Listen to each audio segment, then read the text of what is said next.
There are many kinds of freedom, but some are discovered only when everything else has been taken away. Welcome to the Sleepy Historian. I'm glad to have your company tonight. Tonight, we're going to journey back nearly 2,000 years to the Roman Empire in the 1st and 2nd centuries after Christ. We're going to spend time with a man named Epictetus, a philosopher who was born into slavery and who became one of the most influential teachers of Stoicism the ancient world ever knew. In the middle years of the 1st century after Christ, in the region known as Phrygia, in what we now call Asia Minor, a child was born into slavery. His name was Epictetus, which in Greek means simply acquired one.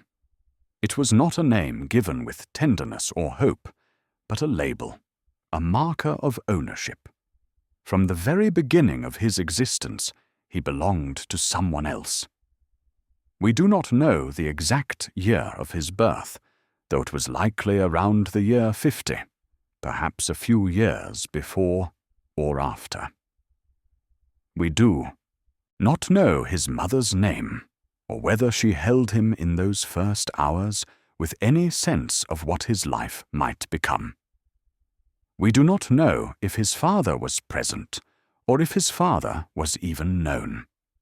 What we know is that he entered the world without rights, without citizenship, without the promise of anything except labor and obedience. The world into which Epictetus was born was vast and ordered, held together by Roman power and Roman law. The empire stretched from the cold mists of Britain to the deserts of North Africa, from the Atlantic shore to the mountains of Armenia. Cities rose along stone roads, aqueducts carried water across valleys. In the capital, marble temples gleamed in the sun, and the voices of senators echoed in forum spaces designed to amplify the sound of authority. But for those born into slavery, the grandeur of Rome was a distant thing, something glimpsed only from the margins. Slavery was woven into the fabric of daily life, as common as bread or wine. Slaves worked in the fields and mines, in households and workshops. They served food and carried messages. They tutored children and kept accounts. Some were treated with a measure of dignity. Others were worked until their bodies failed. The law regarded them not as people, but as property, tools with voices, instruments that happened to breathe. Epictetus grew up in this condition, in Phrygia, a land of rolling hills and ancient cities, a place where Greek culture had mixed with local traditions for centuries. The light there had a particular quality in summer, golden and heavy. The air smelled of dust and wild herbs. The mountains in the distance turned purple at sunset.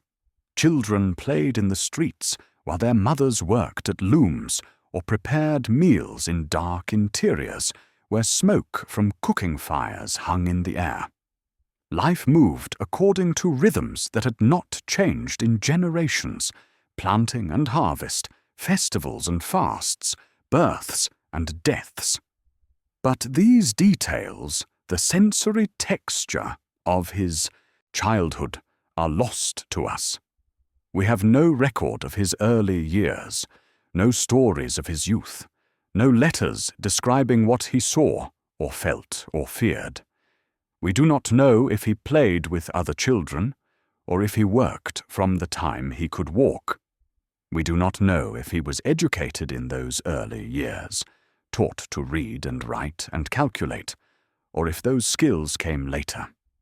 We do not know if he was loved by anyone, or if he grew up with the cold knowledge that his life had no particular value, that he could be sold or traded or discarded according to the convenience of his owner. What we do know is that at some point, still young, he was brought to Rome. Perhaps he was sold. Perhaps his owner moved and brought his household with him. The journey would have been long, across the Aegean Sea, past the islands of Greece, along the coast of Italy. For a boy who had never seen the open water, the voyage must have been strange and frightening. The horizon endlessly flat, the ship rising and falling with the swells, the creaking of wood and rope, the salt spray, the endless days of nothing but water and sky. He would have travelled below deck in the cramped spaces where cargo and passengers of lesser importance were housed. The air would have been close and foul. People would have been sick from the motion of the ship. Water would have sloshed in the bilge. The smell of unwashed bodies and vomit would have been inescapable. At night, in the darkness, the ship would have groaned and shifted, and it would have been easy to imagine it breaking apart, to imagine drowning in the black water, sinking down into depths where no light reached. But the ship did not sink.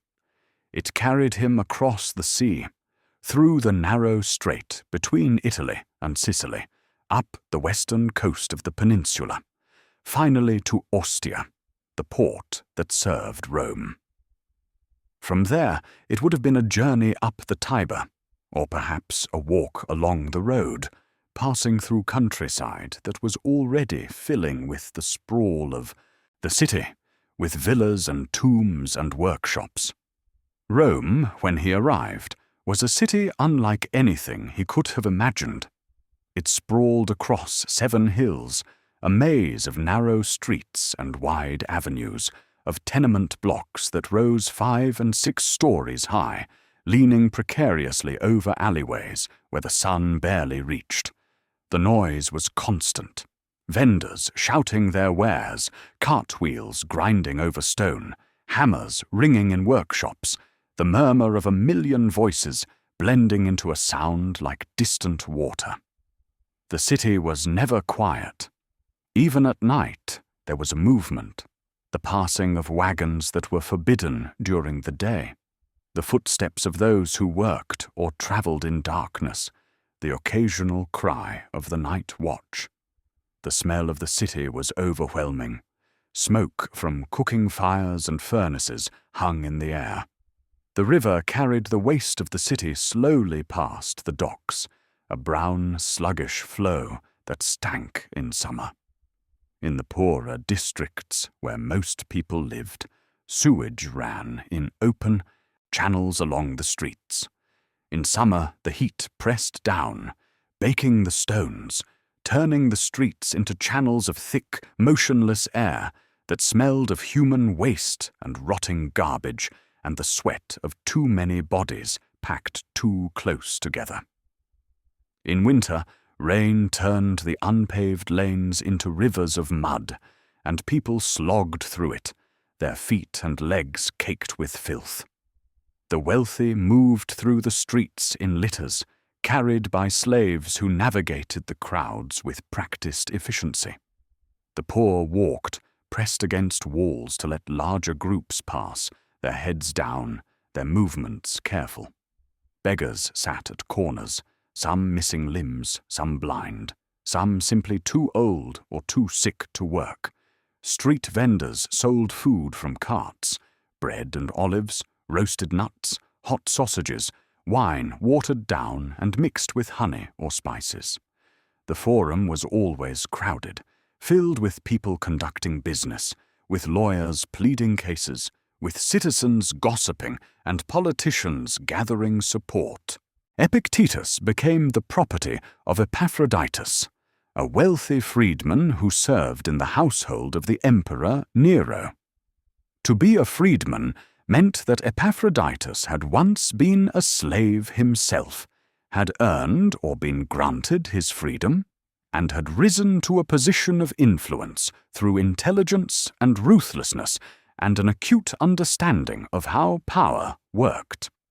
He was a man who understood both the humiliation of servitude and the satisfaction of escaping it. He knew what it meant to be owned. He knew what it meant to own. And he knew how to navigate the dangerous currents of imperial favor, how to make himself indispensable, how to survive in a court where fortunes changed overnight, and today's favorite could be tomorrow's corpse. In the household of such a man, Epictetus would have witnessed much. He would have seen the constant flow of visitors, men in fine togas who spoke in low voices, who laughed too loudly at jokes that were not funny, who watched each other with the alertness of prey, animals sensing predators.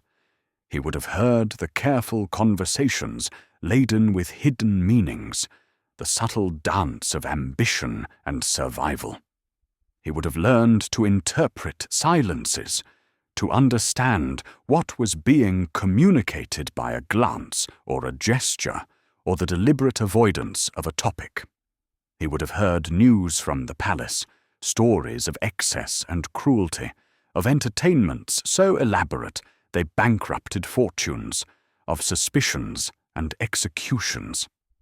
He would have learned early that words could be dangerous, that the wrong comment overheard could destroy a life, that safety lay in discretion and obedience.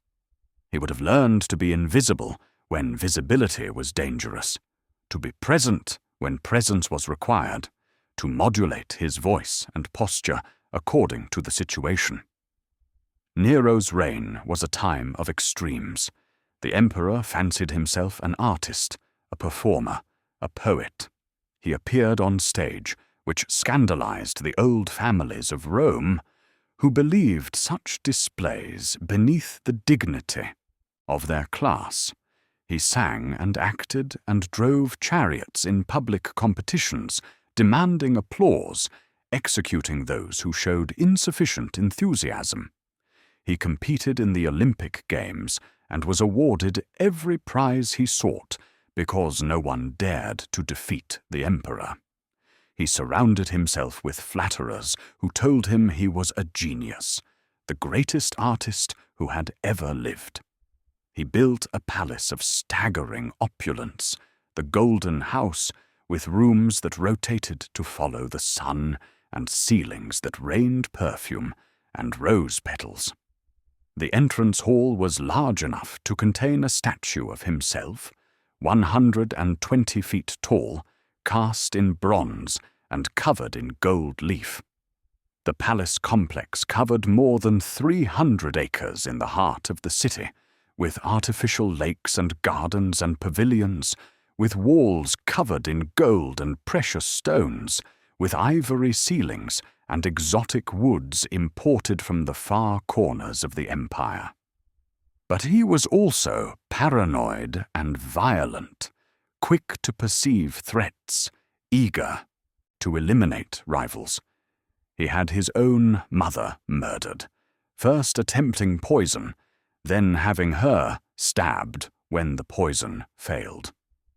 The story went that he visited her body afterward, examining it with the detached curiosity of a connoisseur, commenting on her appearance. He kicked his pregnant wife to death in a fit of rage, and later, overcome with remorse or sentiment, had a boy who resembled her castrated and married him in a public ceremony. He executed senators on suspicion of disloyalty. He forced men to commit suicide, often giving them the courtesy of choosing their method of death, a grim privilege that at least allowed them to avoid public execution and to preserve their property for their heirs. When fire swept through Rome in the summer of 64, consuming entire neighborhoods, destroying homes and temples and markets, many whispered that he had ordered it himself, to clear space for his architectural visions. The city burned for 6 days. Thousands died. Tens of thousands were left homeless. The fire started in the shops around the Circus Maximus and spread rapidly through the densely packed wooden structures of the city. People fled through smoke-filled streets, carrying what they could, leaving behind everything else. Some were trampled in the panic, some died of smoke inhalation, some burned alive in buildings that collapsed around them. Nero blamed the Christians, a small and unpopular sect who were already viewed with suspicion for their strange beliefs and their refusal to honor the traditional gods. He had them arrested and executed in elaborate and public ways, crucified along the roads or burned alive in his gardens, where they served as human torches to illuminate the night. Some were sewn into animal skins and torn apart by dogs in the arena, their screams mingling with the roar of the crowd. These spectacles were presented as entertainment, as justice, as a demonstration of what happened to those who offended the gods and the emperor. In this atmosphere of beauty and terror, Epictetus served. His duties are not recorded, but they would have been the ordinary tasks of a slave in a wealthy household, carrying messages, attending to visitors, perhaps assisting with correspondence or accounts if he showed aptitude for such things. He would have risen early, before dawn, when the city was almost quiet, when the air was cool and the streets were empty, except for those who had no choice but to be abroad at such an hour. He would have drawn water from the cistern or fetched it from the public fountain if the house was not grand enough to have its own supply. He would have helped prepare breakfast for his master and any guests who might be staying in the house. He would have stood ready with towels and oils if his master went to bathe. He would have dressed his master, holding out the toga, helping to arrange its folds in the proper way, fastening the shoes, making sure everything was correct, because a mistake in dress could be taken as an insult or a sign of carelessness. Then he would have followed his master through the day, accompanying him on visits, standing outside doorways while business was conducted inside, waiting in anterooms, running errands to other houses to deliver messages or invitations. He would have walked miles through the city, through crowded streets and quiet residential districts, past temples and markets and public buildings, his lame leg aching, but never allowed to rest, because there was always something else to do, always another task waiting. The life of a household slave in Rome was one of constant attention, of vigilance, of anticipation. One learned to read faces, to sense moods, to know without being told what would be wanted next. One learned to be invisible when visibility was dangerous, to be present when presence was required, to modulate one's voice and posture according to the situation. One learned to endure tedium, to stand motionless in corners for hours, to wait outside doors while conversations went on inside, to follow at the appropriate distance when one's master walked through the streets, close enough to be available, but not so close as to seem presumptuous. One learned, too, the subtle hierarchies within the household. There were slaves who managed other slaves, stewards who oversaw the running of the establishment, cooks and cleaners and laborers, each with their place, each jealous of their position, each careful not to overstep boundaries or to give offense to those above them. There were favorites who enjoyed more privileges, who ate better food and wore better clothes, who might hope for freedom someday. And there were those at the bottom who did the dirtiest work and had no prospects, who would likely die in servitude, their lives used up in service to others. At some point during these years, Epictetus suffered an injury to his leg. The circumstances are unclear, lost in the gaps of history. One later account suggests that his leg was deliberately broken by his master, twisted until it snapped, and that Epictetus endured this torture with eerie calm, warning his master that the bone would break, and then, when it did, simply observing the fact without complaint, as though commenting on something happening to someone else, as though the pain belonged to his body, but not to him, as though he had already discovered a way to separate himself from what was being done to his flesh. Another tradition holds that the injury came from torture or sustained abuse, the accumulated damage of years of mistreatment, blows and kicks that eventually damaged the bone or the joint beyond repair. Still another possibility, perhaps more likely given the medical realities of the time, is that his leg was damaged by disease or infection, left untreated or poorly treated, because slaves were not considered worth the expense of proper medical care, and that it healed badly, the bone knitting at an angle, leaving him with a permanent limp, a body that would never move through the world with ease. Whatever the cause, the result was the same. For the rest of his life, Epictetus walked with difficulty. His body bore the mark of his bondage, a visible reminder that he had been someone else's property, that his physical form had not been his to protect or preserve. In a culture that prized physical beauty and athletic prowess, that celebrated the symmetry of the human form in sculpture and poetry, that held games where young men competed in displays of strength and speed, he moved through life visibly impaired, his gait uneven, his mobility limited. Every step was a small labor, every journey through the city a test of endurance. His leg would have ached constantly, worse in cold weather, worse after standing for long periods, worse at the end of the day when exhaustion made every pain sharper. He would have developed ways of managing it, ways of distributing his weight, ways of resting briefly when he could, ways of continuing when rest was impossible.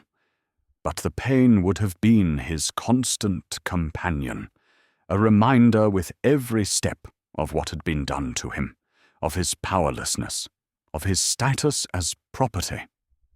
And yet, or perhaps because of this, something else was happening in these years, something that would prove far more significant than the breaking of bone. Epictetus was being exposed to philosophy. There was a morn in Rome, another freedman named Musonius Rufus. He was a Stoic philosopher, a teacher who gathered students around him and spoke about virtue, about reason, about the proper use of the mind. Musonius was a figure of some renown, known for his integrity and his willingness to speak uncomfortable truths. He had been exiled more than once for his principles, sent away from Rome because his teachings displeased those in power, but he had always returned, always resumed his teaching, undeterred by the risks. He taught that philosophy was not merely an intellectual exercise, but a way of life, a discipline that transformed how one moved through the world. He believed that everyone, regardless of gender or social status, was capable of philosophical understanding, and that the pursuit of wisdom was the most important task a human being could undertake. He taught that women were as rational as men and deserved the same education. He taught that the artificial distinctions of class and status were less important than the natural equality of all rational beings.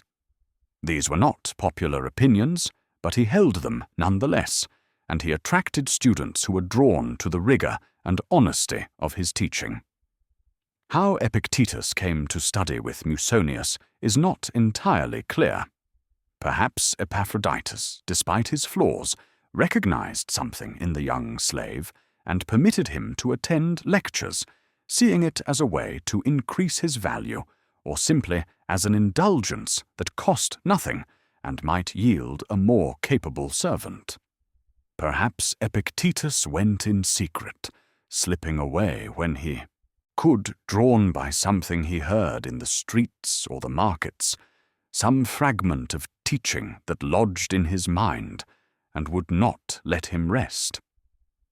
Perhaps it was simply that in Rome, a city of more than 1 million people, a city where ideas and philosophies competed for attention, where lecturers spoke in public spaces and anyone might stop to listen, even a slave could find his way to wisdom if he wanted it badly enough.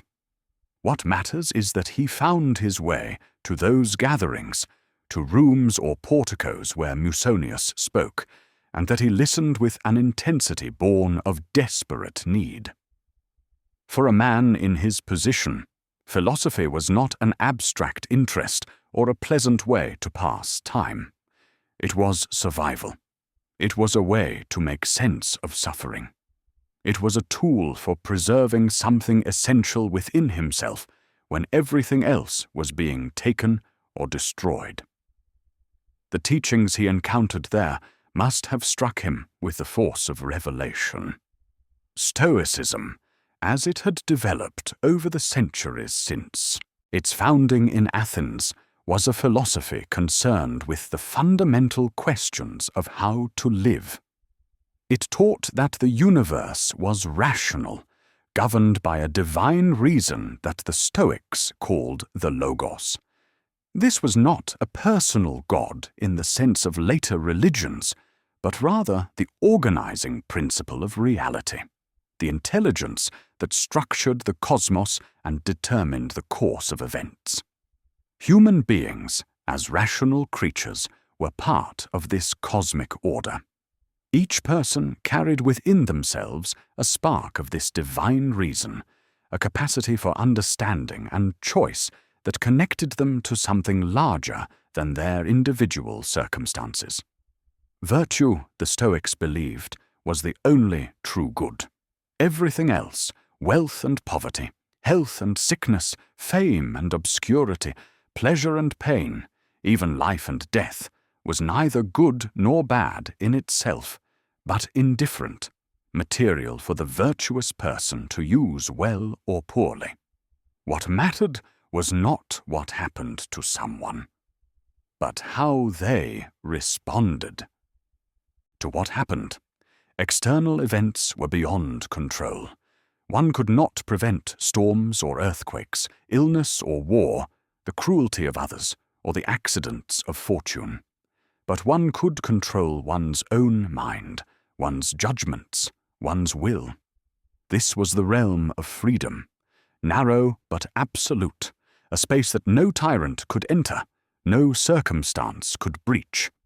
For a man who owned nothing, whose body was not his own, whose days were shaped entirely by the commands of another. These ideas must have possessed an almost unbearable power.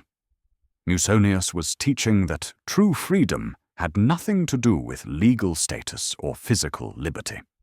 A slave who lived according to reason, who maintained his inner integrity, who refused to consent to vice or folly, was freer than an emperor who was enslaved by his passions, his fears, his desires for pleasure and power. This was not a comfortable teaching. It did not promise rescue or reversal. It did not suggest that slavery was just or that the social order was as it should be. Musonius himself spoke against the cruelty of slavery and taught that all human beings shared a common rational nature that made artificial hierarchies ultimately meaningless. But Stoicism did insist that even in the worst circumstances, a person retained the capacity for moral choice, for dignity, for a kind of sovereignty that existed independent of external conditions. The Stoics distinguished between things that were up to us and things that were not. Up to us were our opinions, our impulses, our desires, our aversions, in short, everything that was our own doing, everything that arose from our own capacity for judgment and choice. Not up to us were our body, our property, our reputation, our position, in short, everything that was not our own doing, everything that depended on external circumstances or the actions of others. The things that were up to us were by nature free, unhindered, unobstructed. The things that were not up to us were weak, slavish, subject to hindrance, belonging to others. This distinction was not merely theoretical. It was a tool for living, a way to sort through experience and determine where to direct one's attention and energy. If something wasn't up to us, then it made no sense to be disturbed by it, to feel anxious or angry or disappointed. One should accept it as a fact, the way one accepts the weather or the changing of seasons.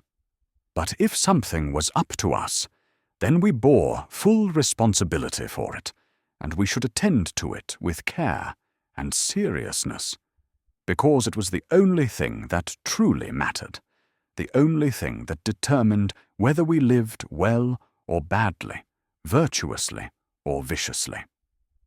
Epictetus absorbed these lessons with an intensity that would shape the rest of his life. Philosophy became for him not an academic pursuit, but a survival technique, a method of endurance, a way to make sense of suffering and to preserve something essential within himself. He learned to examine his impressions, to distinguish between what was truly within his control and what was not, to practice indifference toward things that could be taken away. He learned that he could not control whether his leg was broken, but he could control whether he regarded the breaking of his leg as a catastrophe. He could not control whether he was a slave, but he could control whether he allowed his enslavement to make him base or bitter or cruel. He learned that freedom was not a matter of external circumstances, but of internal orientation. A person could be physically free, but mentally enslaved, chained by fears and desires, driven by appetites and opinions, unable to choose their own course because they were always reacting to external stimuli, always seeking pleasure or avoiding pain, always dependent on things outside themselves for their sense of well-being. Conversely, a person could be physically enslaved, but mentally free, able to choose their responses, able to maintain their principles, able to preserve their dignity and their humanity, regardless of what was done to their body. This insight must have been transformative. It meant that even in his current circumstances, even as a slave with no legal rights and no prospect of escape, he was not entirely powerless. There was a domain, small but inviolable, where he remained sovereign. He could not control what his master commanded him to do, but he could control his attitude toward those commands. He could not control whether he was beaten or abused, but he could control whether he internalized that abuse, whether he allowed it to make him believe he was worthless or deserved mistreatment. The years passed slowly. In the household of Epictetus, the routines continued. Messages were carried. Visitors were attended. The work of maintaining a prominent household in a dangerous time went on. Epictetus performed his duties, walked his uneven walk through the streets of Rome, stood in corners waiting to be needed, fetched and carried and obeyed. But something inside him was changing, hardening, clarifying. He was learning to live in two worlds at once, the outer world of commands and obligations and physical constraint, and the inner world of thought and judgment and will, where he was beginning to discover that he was not entirely powerless. He began to practice the exercises that Musonius taught. Each morning, before the day's work began, he would spend time in contemplation, examining his mind, preparing for the challenges ahead. He would remind himself of what was within his control and what was not. He would anticipate difficult situations and rehearse how he wanted to respond. If his master was in a foul mood, how should he react? Not with fear or resentment, but with understanding that his master's mood was not within his control, that he could only control his own response, that he should do his duty regardless of his master's temper. If he was insulted or demeaned, how should he respond? Not with wounded pride or defensive anger, but with the recognition that another person's opinion of him was just that, an opinion, a judgment that belonged to them, not a fact about him. If he was in pain from his injured leg, how should he regard that pain? Not as something terrible and unbearable, but as a physical sensation, unpleasant, but not catastrophic, something that was happening to his body, but that did not need to disturb his mind, that did not need to make him miserable. These practices were difficult. The mind does not naturally work this way. It wants to react immediately, to label experiences as good or bad, to seek pleasure and avoid pain, to feel wronged when treated unjustly. Training the mind to pause, to examine, to choose its response required constant effort. But gradually, with practice, it became easier. The gap between stimulus and response grew longer. He found he could observe his own reactions with a certain detachment, could notice himself becoming angry or afraid, and could choose not to give in to those feelings, not to be controlled by them. Nero's reign ended in chaos. The emperor's extravagances and cruelties finally exhausted the patience of the Senate and the loyalty of the legions. Revolts broke out in the provinces. Governors declared themselves emperor, raised armies, marched on Rome. The Praetorian Guard, the elite soldiers who protected the emperor, withdrew their support when they saw which way the wind was blowing. Abandoned by those he had relied upon, facing certain execution, Nero fled Rome in the middle of the night, disguised, terrified, unable to believe that this was happening to him. He hid in the villa of a freedman outside the city, weeping and indecisive, raging against the injustice of his fate, wavering between suicide and the desperate hope that something might yet be done.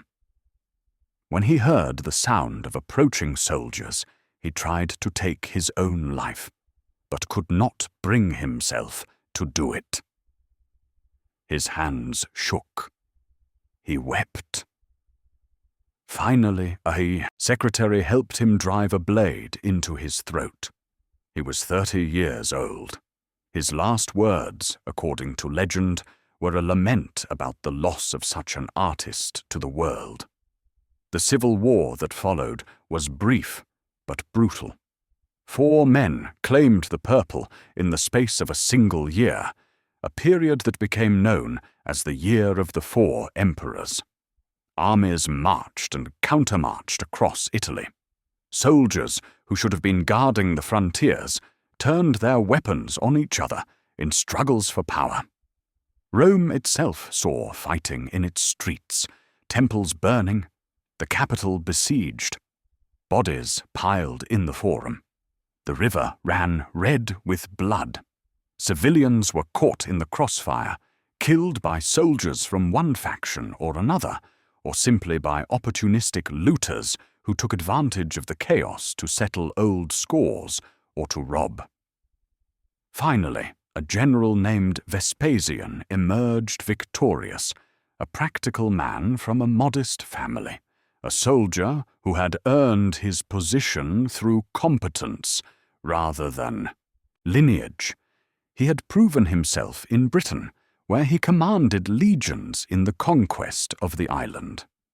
He had been given the task of suppressing the Jewish revolt in Judea, a brutal campaign that would culminate in the destruction of Jerusalem and the Temple. When the civil war broke out, he was proclaimed emperor by his legions, and he marched on Rome, or rather sent his son Titus to march on Rome, while he secured Egypt and its grain supply, understanding that whoever controlled the food supply controlled the city. Vespasian brought stability and a certain rough common sense to the task of governing. He restored discipline to the legions, making it clear that soldiers who fought each other instead of Rome's enemies would be punished severely. He repaired the city's finances, which had been devastated by Nero's extravagances and the civil war. He rebuilt what had been destroyed in the fire and the fighting. He restored temples, repaired aqueducts, constructed new public buildings. He was frugal, even miserly, taxing things that had never been taxed before, including the urine collected from public latrines, which was used in the tanning and dyeing trades. When his son objected to the indignity of such a tax, Vespasian held up a coin and asked if it smelled bad. He was not interested in philosophical speculation and did not surround himself with intellectuals, but neither did he see them as threats, at least not initially. He was too busy with practical matters, with roads and aqueducts and the mundane but essential work of administration, to worry about what philosophers were teaching. As long as they did not actively plot against him or undermine his authority, he was content to let them go about their business. Somewhere in these years of transition, during Vespasian's reign, or perhaps in the early years of his son Titus, Epictetus gained his freedom. The circumstances are not recorded, and we are left to speculate. Perhaps Epaphroditus freed him as an act of piety or calculation, a gesture to mark the beginning of a new reign, a way to win favor with the gods or to demonstrate his own magnanimity. Perhaps Epictetus was able to purchase his freedom, though how a slave would have accumulated the necessary funds is difficult to imagine unless his master had allowed him to keep a portion of tips or gifts received in the course of his duties, a practice that was not uncommon for slaves who worked in positions of trust. Perhaps Epaphroditus died, and Epictetus was freed in his will. The law allowed for such things, and many slaves gained their liberty this way, though they remained bound to their former masters' families by ties of obligation and dependency, expected to show gratitude, to provide services, to acknowledge the generosity of the family that had granted them freedom. Perhaps Epaphroditus was implicated in one of the plots that continually swirled around the imperial court, and was forced to flee or was executed. And in the chaos, his household was dispersed, and Epictetus simply found himself free by default, no longer claimed by anyone. Whatever the mechanism, Epictetus became a freedman, a libertus. Legally, he was now a person. He could own property, make contracts, marry if he chose. He could testify in court, though his testimony would not carry the same weight as that of a free-born citizen. He could, in theory, pursue a trade or a profession, accumulate wealth, perhaps even own slaves himself, though the idea would have been abhorrent to someone who had experienced slavery first-hand. But he would never be a full citizen. That status was reserved for those born free. He would always carry the mark of his past, the limp in his walk, and the designation of his origin.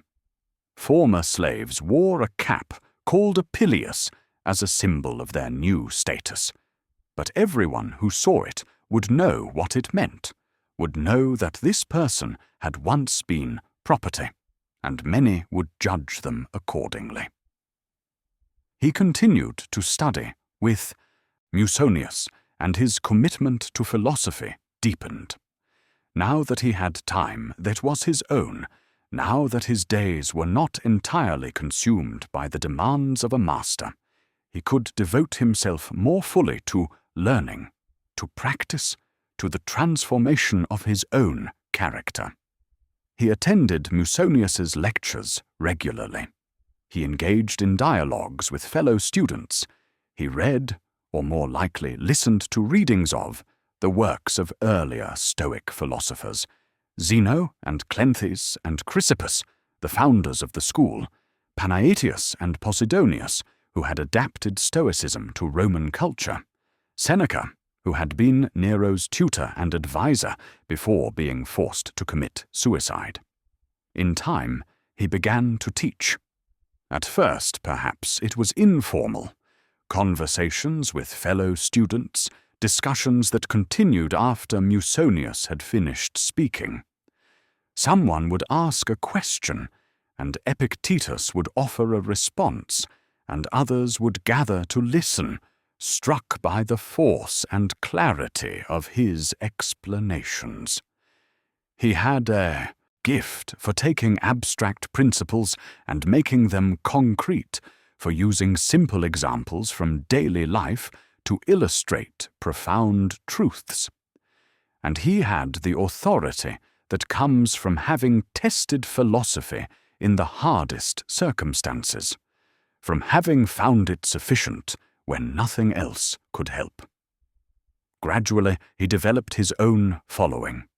People came specifically to hear him, to study with him, to learn from a man who had been a slave and had become free not just in the legal sense, but in the deeper sense that Stoicism taught.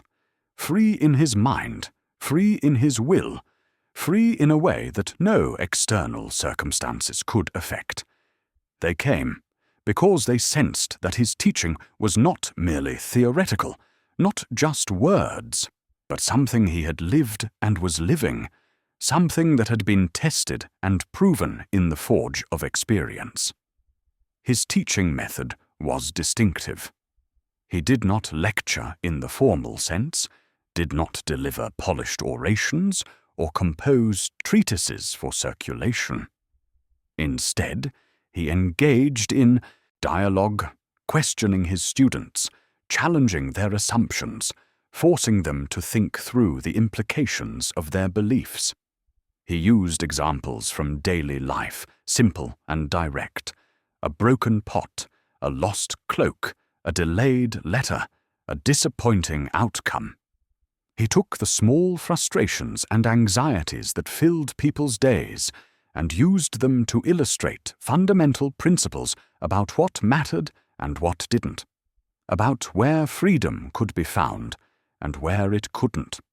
He could be fierce, even harsh, when he sensed that a student was being lazy or dishonest with themselves. He had no patience for empty words or philosophical posturing, for people who wanted to sound wise without doing the hard work of becoming wise. Philosophy, as he understood it, was not about winning arguments or impressing others with one's learning. It was not about accumulating knowledge for its own sake or being able to recite the opinions of great thinkers. It was about changing how one lived, about bringing one's actions into alignment with one's principles, about transforming oneself from the inside out. What mattered to Epictetus was practice, the actual living of philosophy from moment to moment. It was not enough to understand Stoic principles intellectually, to be able to explain them or defend them in debate. One had to embody them, to train oneself constantly, to examine every impression that arose in the mind and decide whether to accept it or reject it. This was hard work, harder than any physical labor, because it required constant vigilance, an unrelenting attention to the movements of one's own thoughts. He taught that we are disturbed not by things themselves, but by our judgments about things. When something happens that we call bad, a loss, or an insult, or a disappointment, the suffering we experience comes not from the event itself, but from our opinion that it should not have happened, that it is intolerable, that it diminishes us. If we could learn to accept what comes, with equanimity, to see external events as neither good nor bad, but merely as material to work with, we could become unshakable, invulnerable to the ups and downs of fortune.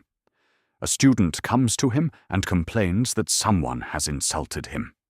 Epictetus asks, "How have they harmed me? They have expressed an opinion about me. But is their opinion within my control? No. Does their opinion change who I actually am? No. If someone calls me stupid, does that make me stupid? If they call me worthless, does that make me worthless? The harm, if there is any harm, comes not from their words, but from my decision to accept their judgment as true, to let it disturb me, to let it affect how I see myself. If I refuse to accept their judgment, if I examine it and reject it as false or irrelevant, then I am not harmed at all. Another student comes to him, worried about losing money. Epictetus asks, "What have I actually lost? Have I lost my capacity to think? Have I lost my ability to choose? Have I lost my integrity, my self-respect, my virtue? No. I have lost only some metal coins, some pieces of paper, some numbers in an account. These things were never truly mine. They came to me from outside, by luck or effort or both, and now they have gone back to the outside. Nothing that is truly mine, nothing that belongs to my essential self, can be taken from me unless I give it away through my own poor judgment." This did not mean becoming cold or unfeeling. Epictetus did not teach that we should suppress our emotions or pretend not to care about anything. He recognized that we are social creatures, bound to others by ties of affection and duty. We will naturally feel sadness when someone we love dies, anxiety when someone we care about is in danger. These feelings are part of being human, part of our nature as creatures who form attachments and live in communities. But he insisted that we should not let our happiness depend entirely on things outside our control. We should love our family, but remember that they are mortal, that their lives are not ours to command, that they will die when their time comes, and that this is not a tragedy, but simply the way things are. We should pursue our duties with diligence, but not be crushed if our efforts do not produce the results we hoped for, because results depend on many factors beyond our control. The goal was a state the Stoics called apatheia, often mistranslated as apathy. But the word did not mean indifference or lack of feeling. It meant freedom from destructive passions, from the fear and anger and desire that cloud judgment and lead to suffering. A person who achieved apatheia could still feel joy and love and compassion, but these feelings would be tempered by wisdom, not dependent on the whims of fortune. They would not be tossed about by every change in circumstances, elated when things went well and devastated when things went poorly. They would maintain an inner equilibrium, a steadiness that came from understanding what truly mattered and what didn't. Epictetus lived simply. As a freedman without significant resources, without family wealth or connections, without any of the advantages that made life comfortable in Roman society, he had little choice. But his poverty was also a philosophical statement, a demonstration that he did not need much to be content, that his happiness did not depend on possessions or luxury or social status. He owned few things, lived in modest quarters, wore simple clothing, ate plain food. There is a story, perhaps apocryphal, but consistent with his character, that after his clay lamp was stolen, he replaced it with one made of iron, remarking that the thief had gained nothing of value, and that he, Epictetus, had lost nothing of importance. The next night he could still read by lamplight, and the thief had merely a cheap object that would not make him happy or improve his life in any meaningful way. His days followed a pattern, a rhythm that gave structure to his practice. He rose early, before the city fully woke, before the noise and bustle began. In the quiet hours before dawn, when the air was cool and the streets were empty, he would sit in contemplation, examining the day ahead, preparing himself for whatever it might bring. He would recall the teachings he had learned, the principles he was trying to live by. He would remind himself of what was within his control and what was not. He would anticipate challenges, moments where he might be tempted to react with anger or fear or desire, and he would rehearse how he wanted to respond instead. This was a daily practice, a kind of meditation, though the word would not have meant to him what it means in some Eastern traditions. He was not trying to empty his mind or achieve a state of pure consciousness beyond thought. He was trying to fill his mind with the right thoughts, to strengthen his judgments, to reinforce the habits of attention that would help him live according to reason throughout the day. He was preparing himself, arming himself with philosophy, so that when difficulties came, as they inevitably would, he would be ready to meet them with equanimity and wisdom. When the sun rose, students would begin to arrive.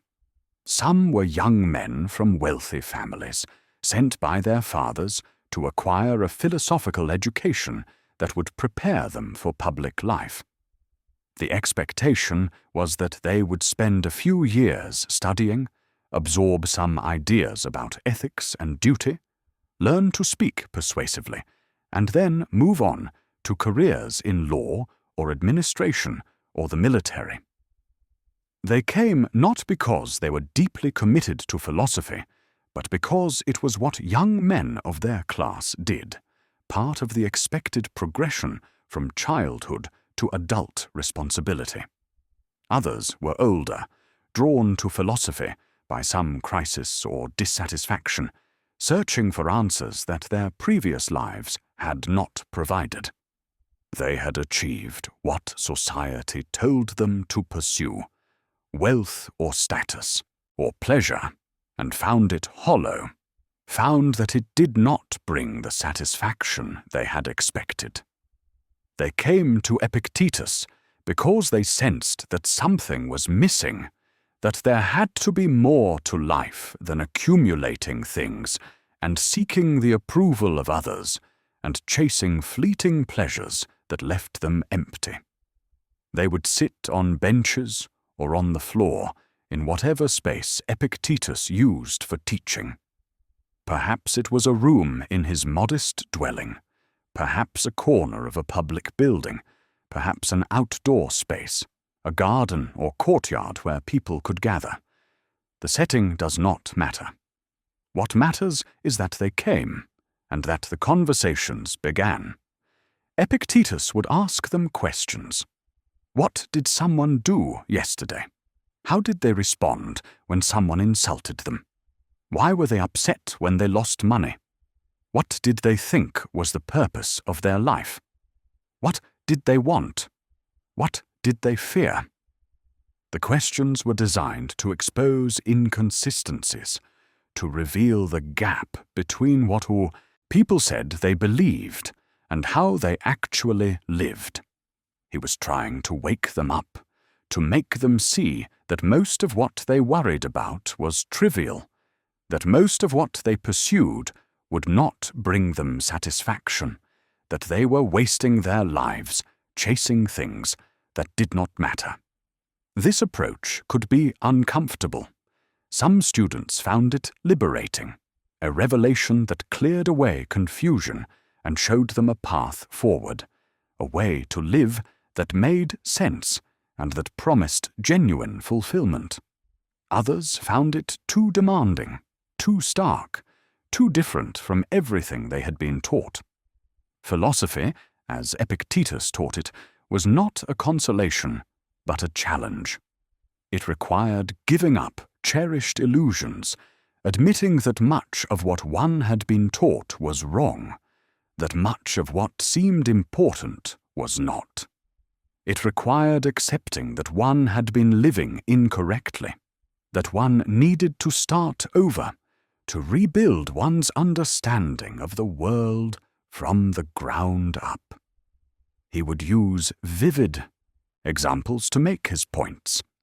If someone was anxious about their reputation, worried about what others thought of them, Epictetus would ask, "Do the opinions of others change who I am? If someone calls me stupid, does that make me stupid? If someone calls me brilliant, does that make me brilliant?" No. Their opinions are their judgments, not facts about me. They arise from their own minds, their own experiences, their own biases and prejudices. Why then should I be disturbed by them? Why should I give others power over my peace of mind? Why should I let strangers, or even friends, determine how I feel about myself? If someone was upset about losing money, he would ask, "What have I actually lost? Have I lost my capacity to think? Have I lost my ability to choose? Have I lost my integrity?" No, I have lost only some metal coins, some pieces of paper, some numbers in an account. These things were never truly mine. They were borrowed from the universe for a time, and now they have gone back. Nothing that is truly mine can be taken from me unless I give it away through my own poor judgment. If someone was grieving, inconsolable over the death of a loved one, Epictetus would not tell them not to grieve. He was not insensitive to human emotion, but he would ask them to examine the nature of their grief. Are they grieving for the person who died, or are they grieving for themselves, for their own loss? Are they grieving because something bad has happened, or because something has happened that they wished had not happened? The person who died has simply returned to the elements, has completed their journey, has fulfilled their allotted span of life. The grief comes from our judgment that this is terrible, that it should not have happened, that we cannot bear it. But we can bear it because we have no choice, because it has happened, and we are still alive. and we will bear it better if we do not add to the pain of loss the additional suffering of our resistance to reality. Rome in these years was a place of relative peace and prosperity. Vespasian and his sons, first Titus and then Domitian, maintained order. The economy functioned. Trade flowed along the roads and across the seas. The frontiers held. The legions kept the barbarians at bay. People lived their lives, raised their children, pursued their ambitions, worried about their problems, most of which seemed very important to them, but which would be forgotten within a generation. Titus's reign was brief, but marked by disaster. Shortly after he became emperor, Mount Vesuvius erupted, burying the cities of Pompeii and Herculaneum under ash and pumice. Thousands died, caught in their homes or in the streets as the ash rained down, suffocated or buried alive. Then plague swept through the city, killing thousands more. Then fire, another great fire like the one under Nero, consuming whole neighborhoods. Titus responded with energy and competence, organizing relief efforts, spending public funds to help victims, visiting the disaster sites personally. But he did not reign long enough to complete the recovery. He died suddenly, perhaps of illness, perhaps of poison, leaving the throne to his younger brother. Domitian was different from his father and brother. He was intelligent and capable, a competent administrator who managed the empire's finances well and strengthened its defenses. But he was also suspicious and paranoid, more concerned with displays of loyalty, quicker to see conspiracy in independence of thought. He demanded to be addressed as Lord and God, insisting on honors that previous emperors had accepted only reluctantly, if at all. He surrounded himself with informers, people who would report on the conversations and activities of others, who would identify potential threats before they became actual threats. He executed or exiled those he perceived as rivals or critics, often on the flimsiest of pretexts, often based on nothing more than rumor or suspicion or someone's desire to eliminate a personal enemy. The Senate was cowed into submission. No one felt safe. Even those who had done nothing wrong lived in fear, because innocence was no protection when the emperor was determined to see guilt. Philosophers, particularly Stoic philosophers, had a complicated relationship with imperial power. On one hand, many of them served as advisors, as tutors to wealthy families, as administrators. Some of the most prominent men in Rome had studied philosophy and considered themselves Stoics, at least in principle.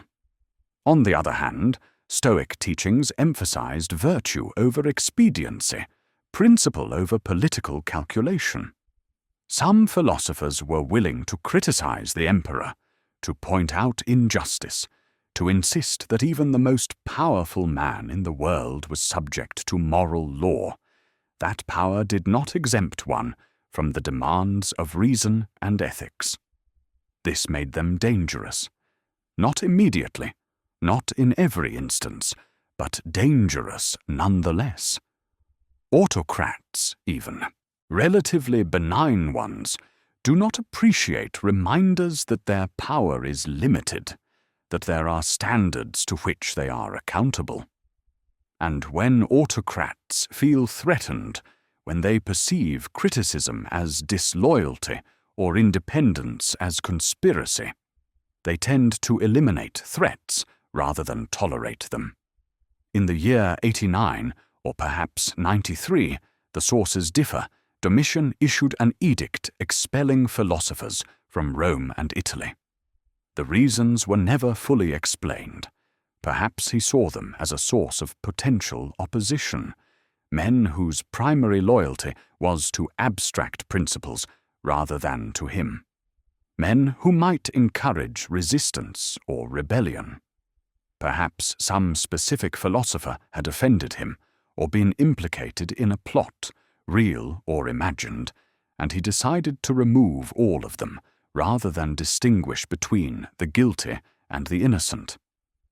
Perhaps he simply didn't like being told that there were things more important than his power and his glory.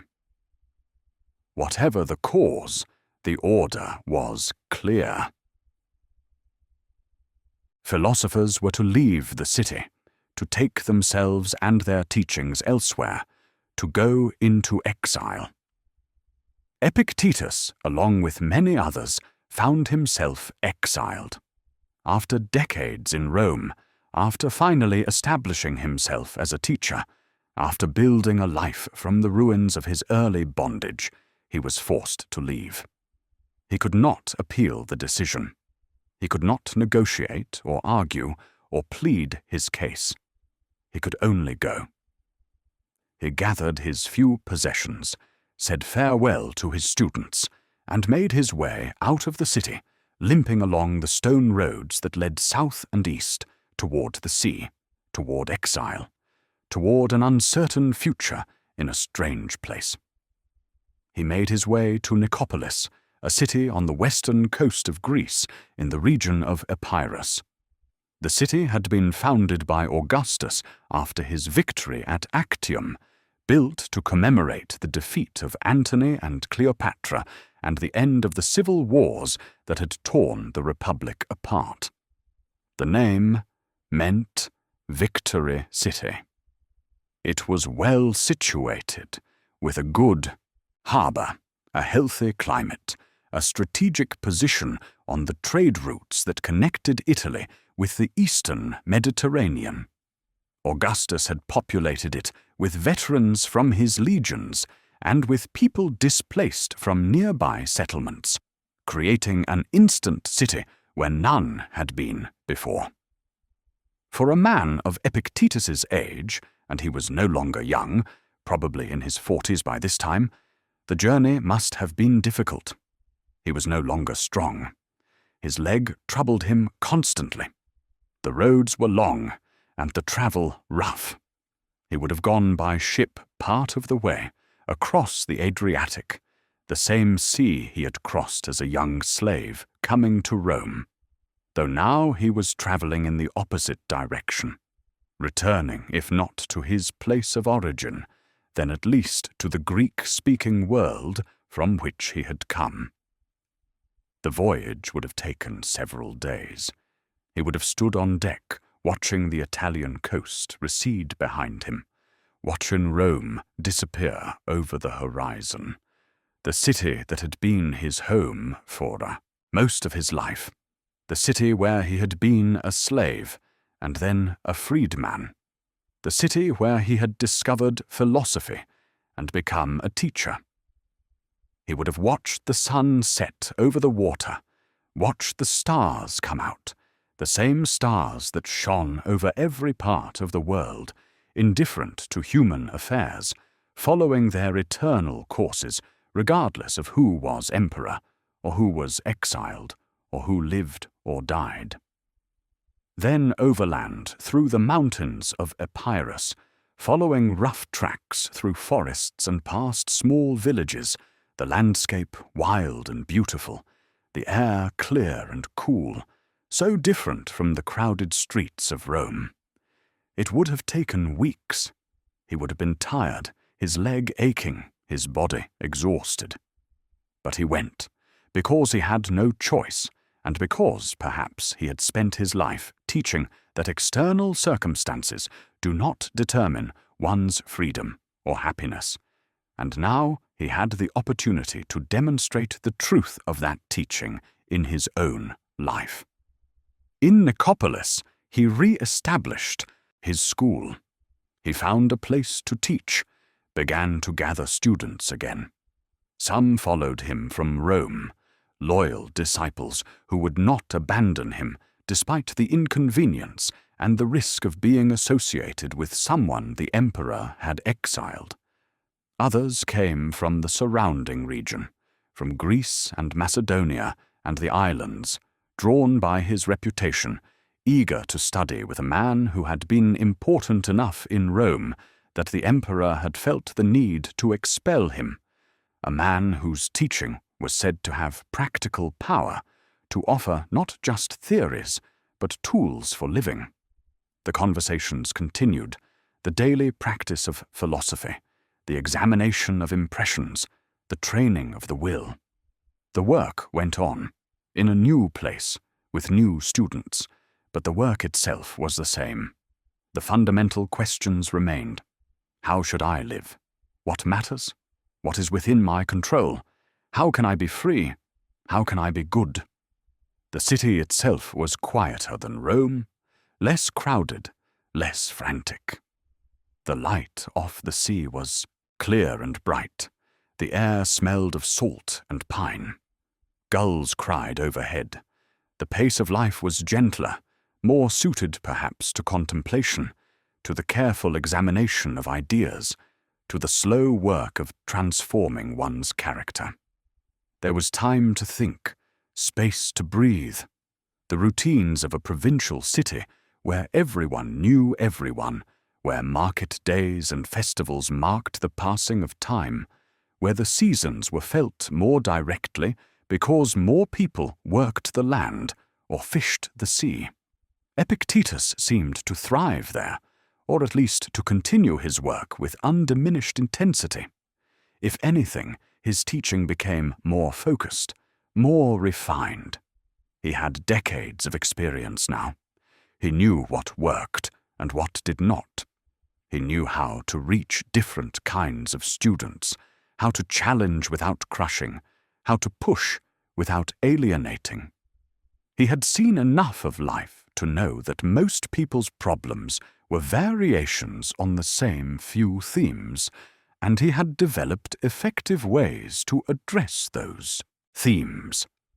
His teaching in these years was marked by a deepening focus on what he called the discipline of assent, the practice of carefully examining every impression that arises in the mind and deciding whether to accept it as true. We are constantly receiving impressions from the world, sensory data, emotions, thoughts, memories. These impressions present themselves as facts, as obvious truths that require no examination. But many of them are false, distorted by fear or desire, shaped by habit or prejudice, colored by our past experiences or our expectations. When someone cuts us off in traffic, the impression arises that they have wronged us, that they are inconsiderate, that we have a right to be angry. But is that impression accurate?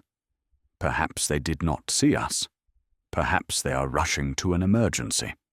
Perhaps their action, while inconvenient, has not actually harmed us in any meaningful way. The untrained mind accepts these impressions automatically, without examination. Someone insults us, and we feel anger rise, and we act on that anger without pausing to consider whether the insult actually diminishes us, whether our honor truly depends on the opinions of others. We lose money, and we feel despair.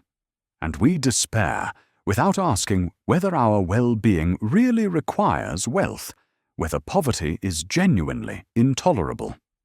We hear a piece of news, and we accept it as true without questioning the source or considering alternative explanations. We see someone who looks frightening, and we feel fear without asking whether they actually pose a threat. Epictetus taught his students to intercept these impressions, to hold them at a distance for a moment, to examine them critically before deciding whether to accept them. Is this impression accurate? Is it useful? Is it consistent with what I know to be true? Does it help me live according to my principles, or does it pull me away from them? Only after this examination should one give or withhold assent. Should one allow the impression to become a belief that shapes one's actions. This practice required constant effort, especially at first. The mind does not naturally operate this way. It wants to react immediately, to accept appearances at face value, to follow habitual patterns that have been carved into it by years of automatic responding. Training the mind to pause, to question, to examine, was like training the body to perform difficult physical tasks. It required repeated exercise over time, gradually building strength and skill. One would fail often, especially in the beginning. One would catch oneself hours after an event, realizing that one had reacted automatically, had accepted a false impression, had acted against one's principles. But with practice, the gap between impression and assent would grow longer. One would catch oneself in the moment, or even before the moment, anticipating the impression and preparing one's response in advance. He also emphasized what he called the discipline of desire, the practice of desiring only what is truly good and within one's power to achieve. Most people, Epictetus observed, desire things that are outside their control. Wealth, fame, health, the good opinion of others, long life, the well-being of their loved ones, success in their endeavors, pleasure, comfort, security. They spend their lives pursuing these things, and because they cannot guarantee attaining them, because these things depend on external circumstances and the actions of others and sheer chance, they live in constant anxiety. Will I get what I want? Will I keep what I have? What if I fail? What if I lose it? The future is full of threats and uncertainties, and every moment is shadowed by fear. Even when they achieve what they desire, they do not find lasting peace. They live in fear of losing it, and this fear prevents them from enjoying what they have. The wealthy man fears losing his wealth. The famous man fears losing his reputation. The healthy man fears illness. The loved man fears abandonment. No external achievement, no matter how great, can provide security, because everything external is subject to change, to loss, to the erosion of time and the caprice of fortune. The wise person, by contrast, desires only virtue, only the proper use of their will, only to make the right choices in each moment. This is something entirely within their control, something that depends solely on themselves. No external event can prevent someone from acting with justice, with courage, with self-discipline, with wisdom. One can be poor and still be just. One can be sick and still be brave. One can be imprisoned and still be free in the only way that truly matters, free in one's mind, free in one's choices, free in one's integrity. And because one can always choose virtue, regardless of circumstances, one can achieve a kind of invulnerability. Happiness does not depend on the cooperation of the world. It depends only on oneself, on one's own choices and judgments. This does not mean that one will feel pleasure all the time. Pleasure and pain are not up to us.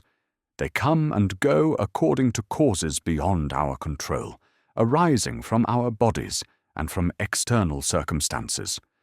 But one can maintain inner peace, a sense of rightness, a confidence that one is living as one should.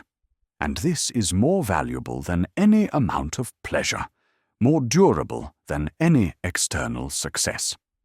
This teaching might sound abstract, but Epictetus made it concrete through examples drawn from the lives of his students. He would point to ordinary situations, a student worried about an examination, a merchant anxious about a shipment, a father grieving a child's illness.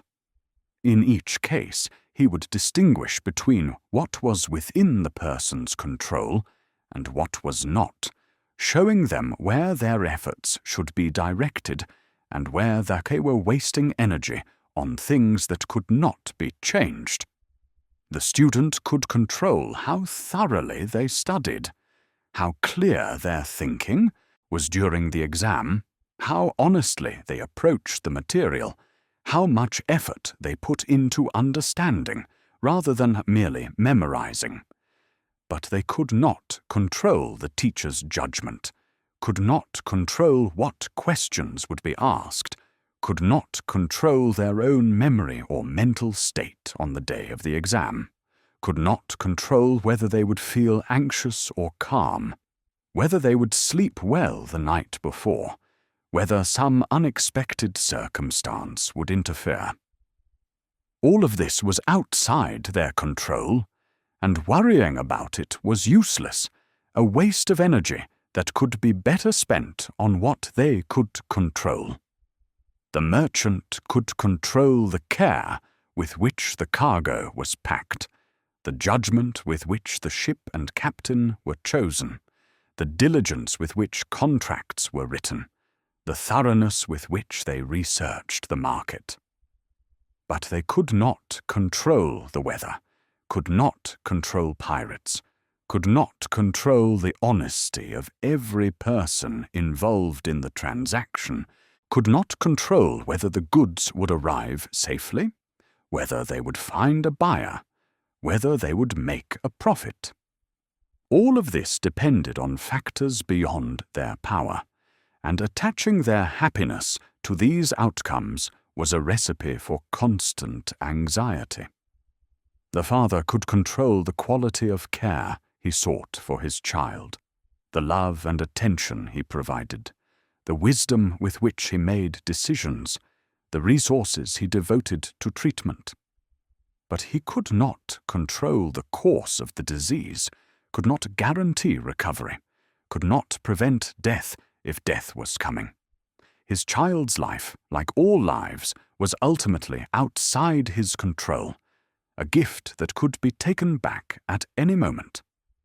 To love his child deeply while accepting this reality, to do everything in his power to help while recognizing that some things were beyond his power.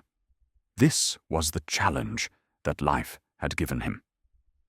By focusing on what was actually within their power, by letting go of attachment to outcomes they could not guarantee, people could find a kind of peace even in difficult circumstances.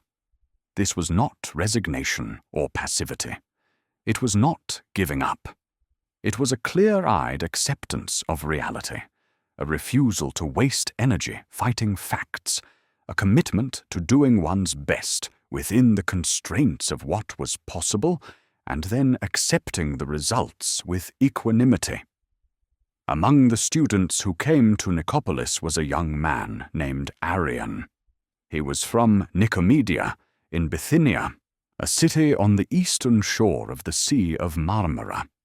He came from a good family, had received an education in rhetoric and philosophy, was intelligent and ambitious, and destined for a distinguished career.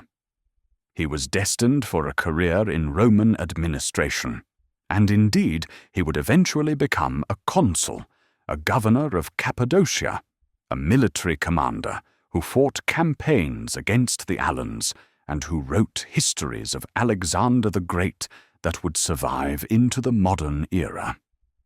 But in these years, probably his late teens or early 20s, he was simply a student, sitting at the feet of an old lame man who had once been a slave, listening with the intensity of someone who sensed that what he was hearing might change his life.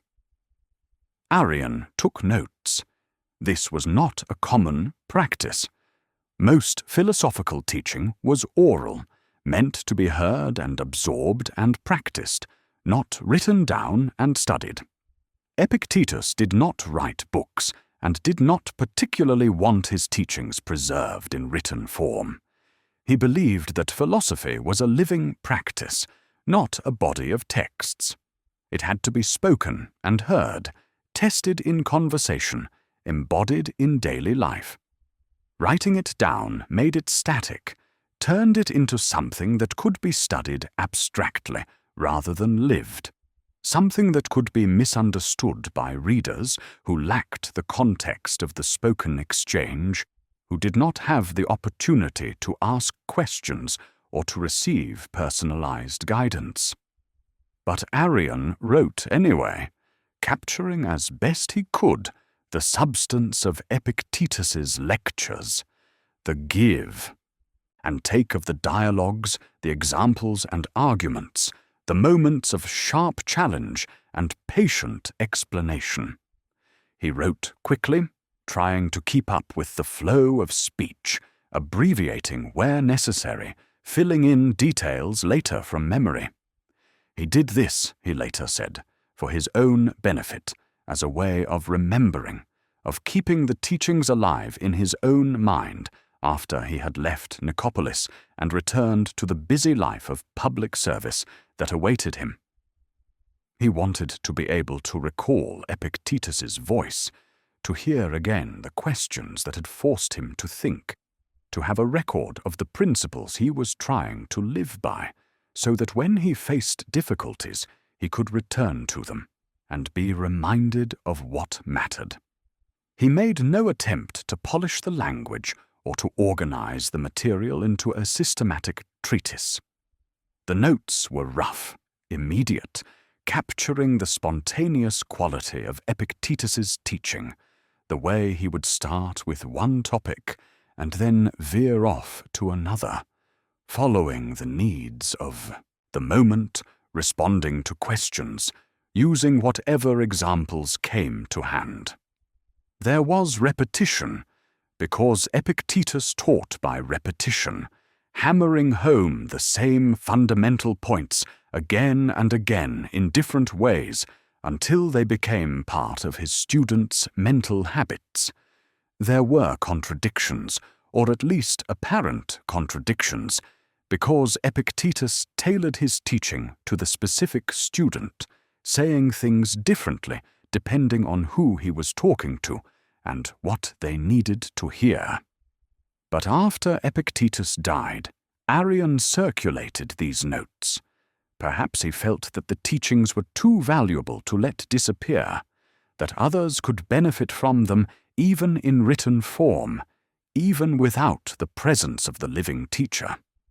Perhaps he wanted to honor his teacher, to ensure that Epictetus's name and ideas would endure, that the man who had shaped his understanding of life would not be forgotten. Perhaps he simply recognized that he had in his possession something rare and precious, a record of philosophical teaching that was immediate and practical and powerful, and he felt an obligation to share it. Whatever his reasons, the notes survived, copied by hand across centuries, passed from one generation to another, translated into Latin and other languages. They became known as the discourses, and through them, Epictetus's voice reached audiences he never could have imagined, people living in times and places he never knew, facing challenges he never foresaw, but finding in his words guidance and strength and consolation. Arrian also compiled a shorter work, a kind of handbook or summary of key teachings. He selected passages from the discourses and arranged them in a way that would be easy to remember and to use for daily practice. This became known as the Enchiridion, a Greek word meaning something like manual or handbook, something one could keep close at hand and consult regularly, like a soldier's manual or a physician's reference book. It was brief enough to memorize, distilled enough to grasp quickly, but deep enough to sustain a lifetime of reflection. It began with the most fundamental teaching, the teaching that Epictetus returned to again and again. Some things are up to us, and some things are not. Up to us are our opinions, our impulses, our desires, our aversions. Not up to us are our body, our property, our reputation, our position, in short, whatever is not our own doing. If someone wants to be free, if they want to be happy, they must learn to distinguish between these two categories and to care only about what is actually within their power. The Enchiridion was small enough to carry, simple enough to understand, deep enough to sustain a lifetime of reflection. It was not meant to be read once and put aside. It was meant to be read daily, to be memorized, to be consulted in moments of difficulty. It was a tool, like a carpenter's hammer or a physician's scalpel, something to be used, something practical. And it was used for centuries by people who wanted to live better, who wanted to be free, who wanted to understand how to navigate the challenges of existence without being destroyed by them. The years in Nicopolis stretched on. Epictetus grew older. His hair, what remained of it, turned white. His face, weathered by decades of living, became deeply lined, the lines carved by years of expression, years of thinking, years of facing into the world. His body, never strong, weakened further. Walking became more difficult, more painful. He moved more slowly, spoke more softly. His hands trembled slightly. He tired more easily. But his mind remained sharp, his commitment to teaching undiminished. Students continued to come, and he continued to challenge them, to push them, to try to wake them up to the reality of their situation and the possibilities of their freedom. He lived alone, without a wife or children of his own, for most of his life. Whether this was by choice or circumstance is not clear. Perhaps he never married because slaves could not legally marry, and by the time he was free, he was too old or too set in his ways or too committed to philosophy to want the complications of family life. Perhaps he had loved someone once, and it had not worked out. Perhaps he simply preferred solitude, found it easier to maintain his practice without the demands and distractions of domestic life. He did not speak or write about such things, and none of his students thought to record them, or if they did, those records did not survive.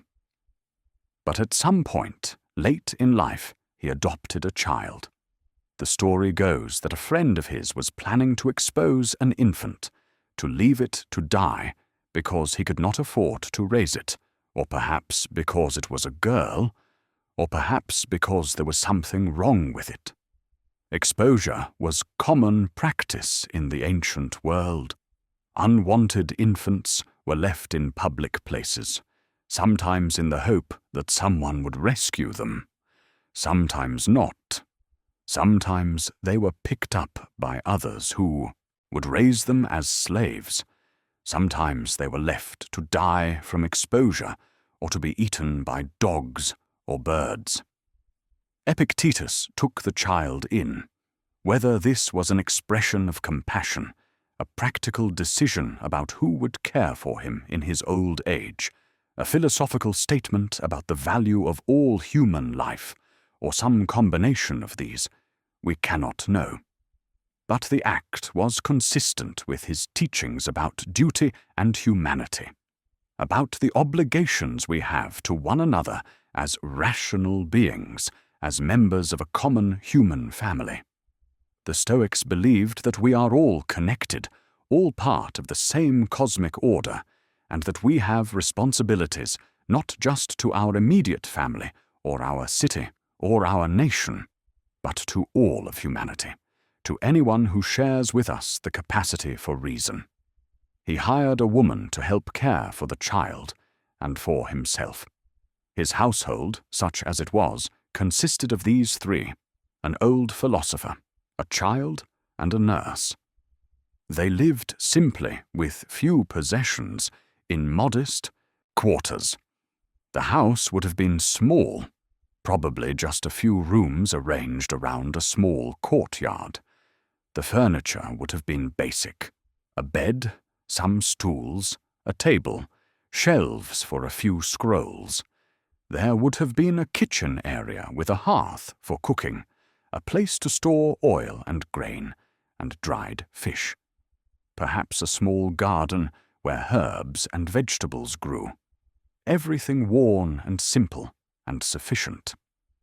But there must have been moments of ordinary warmth, the small pleasures of the daily life that make existence bearable and sometimes beautiful.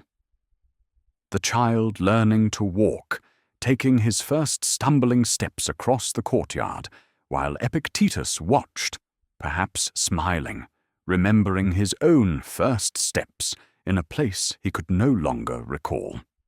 The child learning to speak, forming words, asking endless questions the way children do, wanting to know why things were the way they were, and Epictetus answering patiently, using the questions as opportunities to teach, to guide the child's developing reason. Meals shared in the evening, simple food, bread and olives and cheese, perhaps some fish or vegetables, whatever was cheap and available in the market. Eaten in the lamplight, the three of them sitting together, the child chattering about his day, the nurse listening, Epictetus quiet, present, attentive. Quiet evenings after the child was asleep, the sound of the sea in the distance, constant and patient, the stars overhead, turning in their eternal courses, the cool air of night after the heat of the day. Epictetus did not write about these domestic details. His teaching remained focused on the great questions of how to live, how to maintain one's integrity, how to be free regardless of circumstances. But he was living these principles too, day by day, in the small choices and actions that make up a life. Caring for a child who was not his own, who had no claim on him except the claim of shared humanity. Paying a nurse fair wages, treating her with respect, recognizing that she too was a rational being deserving of dignity, living simply and without complaint, content with what he had, not wishing for more. These were not grand gestures, they were ordinary decency, the daily practice of virtue in mundane circumstances. But this was what Epictetus taught, that virtue was not about heroic actions in dramatic situations, but about the steady application of principle in the small moments that made up most of life. It was easy to imagine being courageous in battle or just in some great crisis. It was harder and more important to be patient with a child, fair with a servant, honest in small transactions, disciplined in daily habits. He taught that we should live as though we are guests at a banquet. When a dish is passed to us, we should take a reasonable portion and pass it on. If it has not yet reached us, we should not reach for it impatiently. If it has passed us by, we should not yearn after it or complain that we did not get our share. We should apply this principle to everything: children, wealth, status, life itself. Take what comes with gratitude, enjoy it while it is present, and let it go without complaint when it passes. This metaphor captures something essential about his philosophy. Life is a gift, but it is temporary. We do not own anything permanently. We are borrowing everything, even our bodies, even our minds, even the people we love. The universe has loaned these things to us for a while, and it will reclaim them when it chooses. To rage against this fact, to cling desperately to what cannot be held, is to make ourselves miserable, and to miss the beauty of what we have while we have it. Better to hold lightly, to appreciate without grasping, to be ready to return what was never ours to keep. He spoke often about death, not in a morbid way, but as a fact that should inform how we live. Death is certain. Its timing isn't. We could die today, tomorrow, in 50 years. No one knows. This is not cause for fear, but for urgency, for attention, for presence. Do not waste time on trivial pursuits.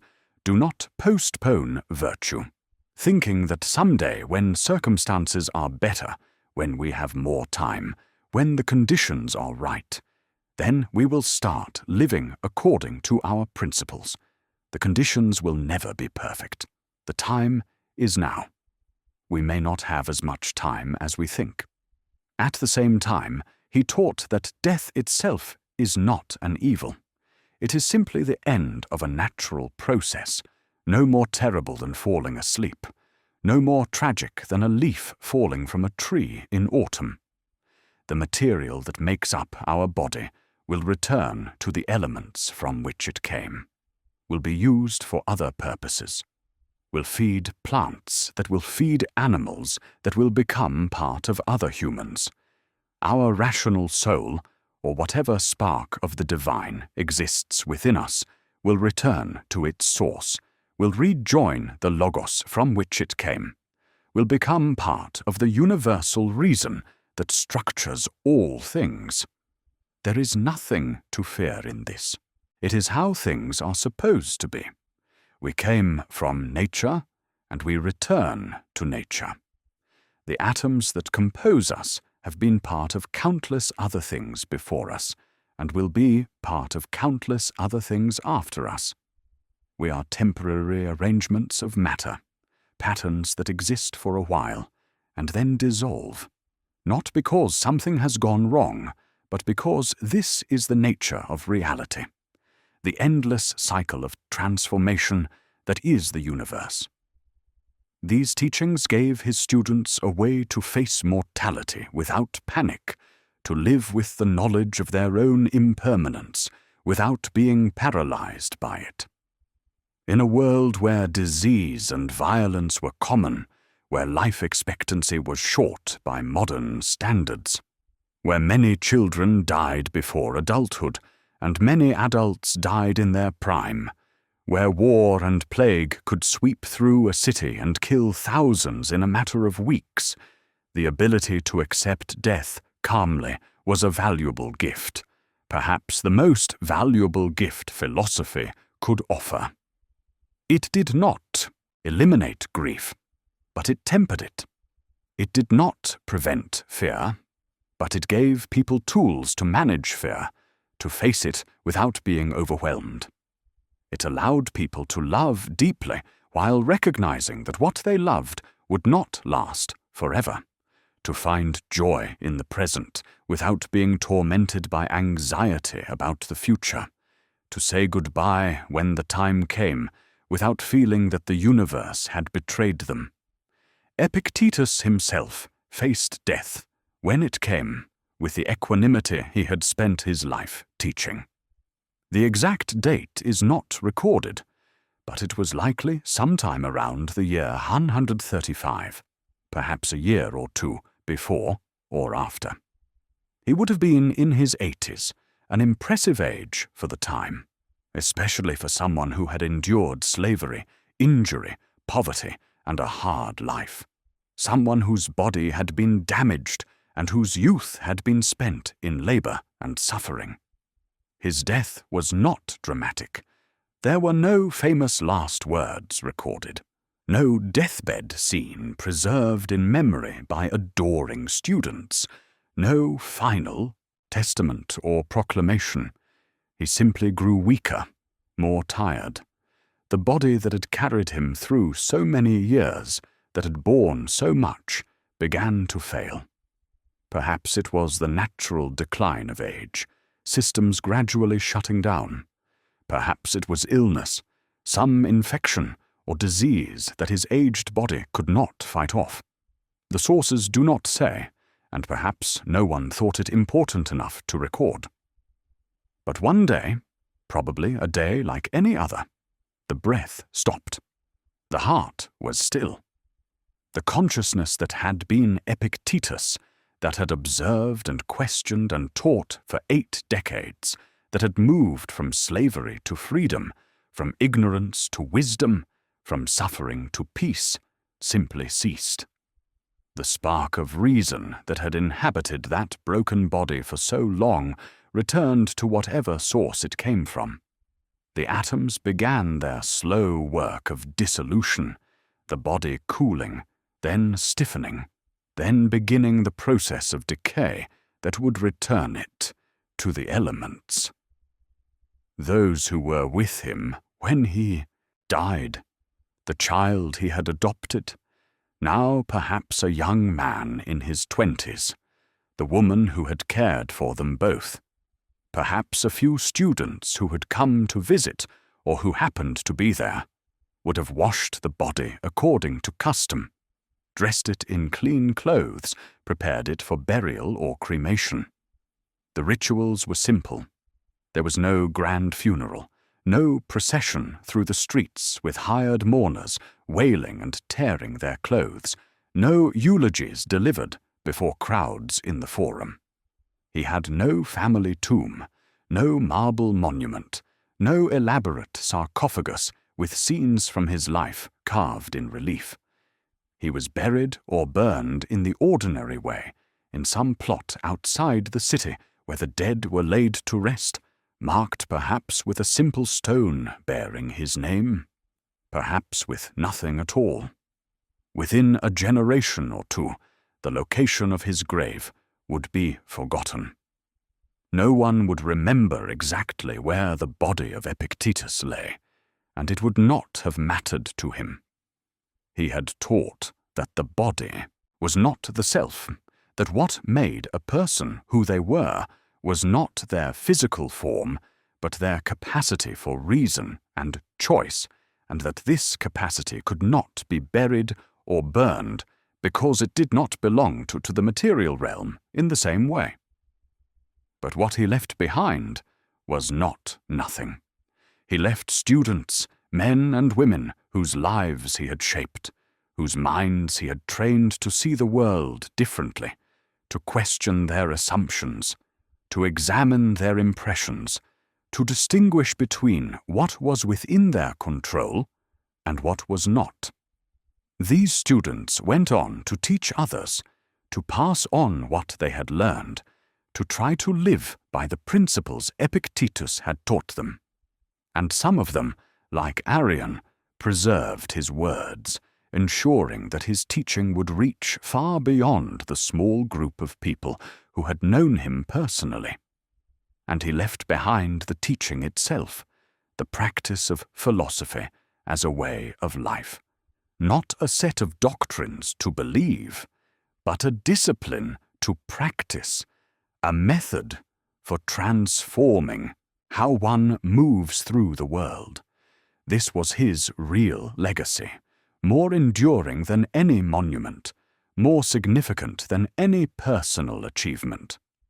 The discourses and the Enchiridion would travel across the empire and beyond, would be translated into Latin and other languages, would be copied and recopied by scribes in monasteries, would survive the fall of Rome and the chaos of the Dark Ages, would emerge in the Renaissance and be printed and distributed to audiences that grew larger with each passing century.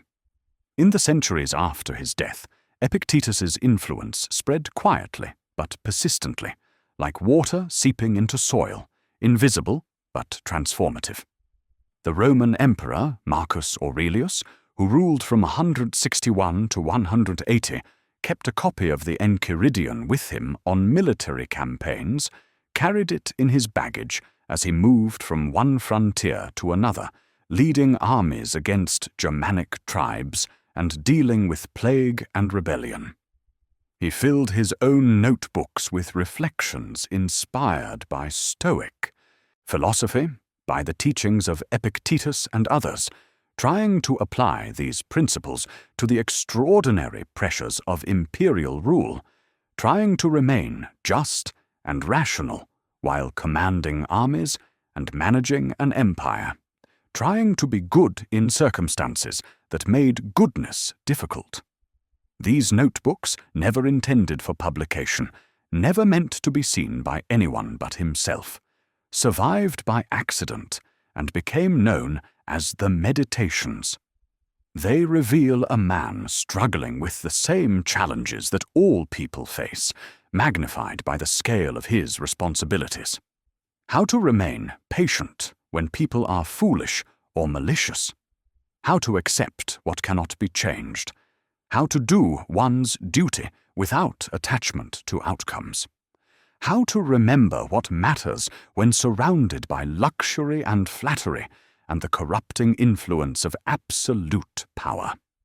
The man who could order the death of anyone in the empire, who commanded legions and governed provinces, found wisdom in the words of a man who had been a slave. And this itself is remarkable, a testament to the power of philosophy to speak across boundaries of circumstance.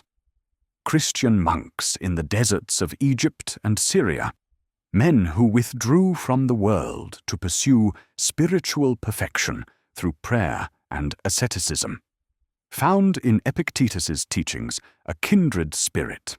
His emphasis on self-discipline, on vigilance over one's thoughts, on renunciation of worldly attachments, on the importance of inner freedom over external circumstances, resonated with their own spiritual practices. They saw in his work a kind of pagan spirituality that was compatible with their faith, that could be adapted and incorporated into their own pursuit of holiness.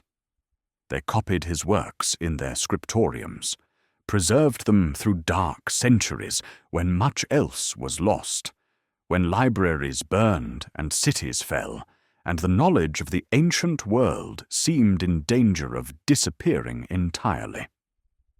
They studied the Enchiridion alongside Scripture, found in it a wisdom that seemed to complement rather than contradict their religious beliefs.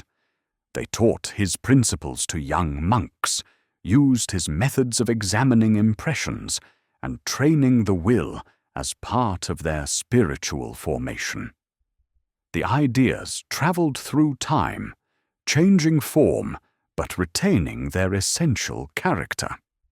They were read in medieval monasteries, where monks copied them onto parchment by candlelight. They were studied in Renaissance universities, where scholars rediscovered classical texts and tried to reconcile ancient wisdom with Christian doctrine.